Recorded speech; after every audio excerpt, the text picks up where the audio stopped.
দাদা, আজকে একটু বাকি নেব দাদা আপনার থেকে। কোনো অসুবিধা আছে? একটু দরকার। মেয়েটা ছেলেটা আজকে একটুখানি মাংস খাবে আবদার করেছে।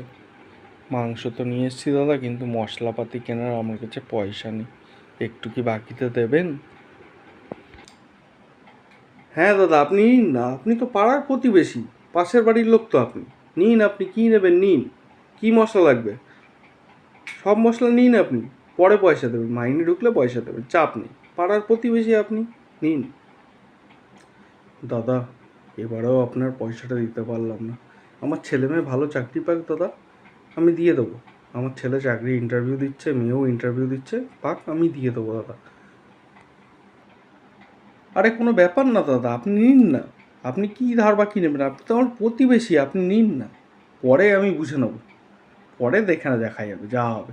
আপনার যখন সময় হবে আপনি দেবেন। কোনো অসুবিধা নেই দাদা, কোনো অসুবিধা নেই, কোনো অসুবিধা নেই।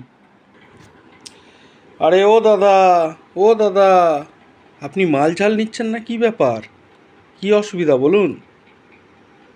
কি অসুবিধা এখন বলুন? মাল ঝাল নিচ্ছেন না আপনি? ধার বাকি তো আগে সব শোধ করে দিয়েছেন। আপনার ছেলেও ভালো চাকরি পেয়ে গেছে, মেয়েও ভালো চাকরি পেয়ে গেছে। অসুবিধা কোথায় এখন? নিচ্ছেন না এখন কিছু মাল ঝাল? আমাদের থেকে এখন কিছু মাল ঝাল নিচ্ছেন না, কি ব্যাপার? হ্যাঁ দাদা, ভালো আছি, এখন ভালো আছি। ছেলেও ভালো চাকরি পেয়ে গেছে, মেয়েও ভালো চাকরি পেয়ে গেছে। ওরা সবাই অনলাইন থেকে কিনে নিচ্ছে। অনলাইনে এখন অনেক কম দাম, অনেক কম দাম চলছে না।